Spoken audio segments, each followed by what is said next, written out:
ದೇವತೆಗೆ ಸಮ.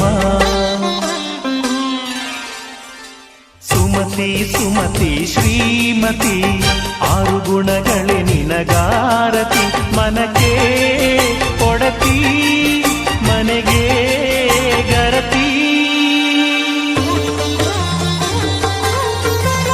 ಕಾರ್ಯೇಷು ದಾಸಿ, ಕರಣೇಷು ಮಂತ್ರಿ, ಪೂಜ್ಯೇಷು ಮಾತಾ, ರೂಪೇಷು ಲಕ್ಷ್ಮೀ, ಕ್ಷಮಯಾ ಧರಿತ್ರಿ, ಶಯನೇಷು ರಂಭಾ.